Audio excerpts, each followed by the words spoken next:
Hello friends, கங்காம்மா சமையலுக்கு உங்களை வரவேற்கிறேன். இன்றைக்கி நம்ம செய்ய போவது பொடி தோசை. எப்படி செய்வதென்று பாருங்கள்.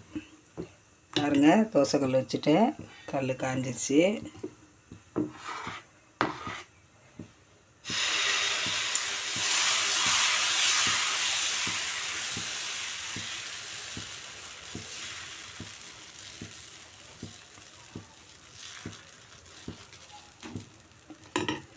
பொடி பாருங்கம்மா, தோசையை ஊற்றிட்டு பொடியை அப்படியே தூவி விடுவோம்.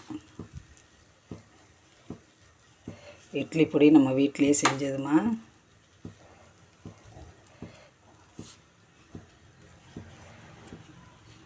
தூவி விட்டுட்டு நல்லெண்ணெய் யூஸ் பண்ணிக்கோங்கப்பா.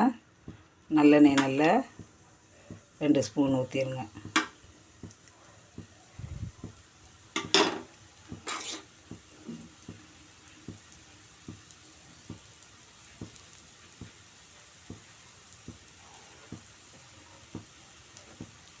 சரி, ஹலோ ஃப்ரெண்ட்ஸ், இதை பாருங்கப்பா, வெந்துருச்சு.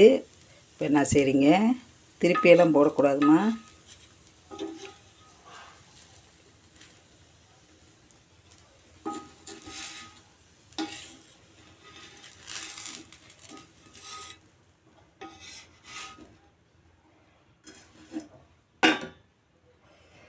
இன்னொரு தோசை ஊற்றுறேன்.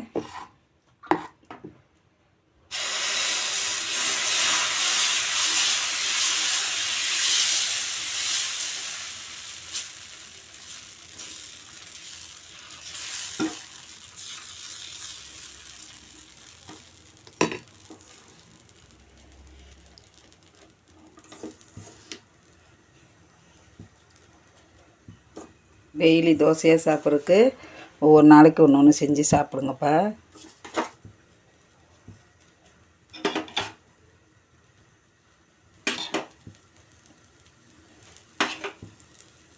இந்த திருப்பி போடக்கூடாது, திருப்பாமல் அப்படியே சுருட்டி எடுத்துடணும்.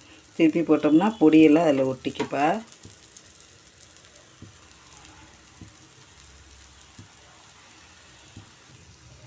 பாருங்கம்மா, தோசை ரெடி ஆயிடுச்சு.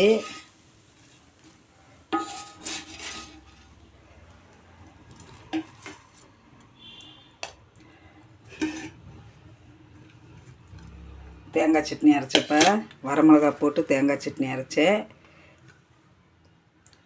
வாங்க கங்காம்மா சமையலுக்கு எல்லோரும் வந்து சாப்பிட வாங்கப்பா. எல்லோரும் கங்காம்மா வீட்டுக்கு எல்லோரும் சாப்பிட வாங்க. பாருங்கப்பா, தோசை, பொடி தோசை, தேங்காய் சட்னி வச்சுருக்கிறேன். செஞ்சு பார்த்துட்டு அம்மா கமெண்ட் பண்ணுங்கள், சர்ப்ரைஸ் பண்ணுங்கள், லைக் பண்ணுங்கள். நன்றி, வணக்கம்.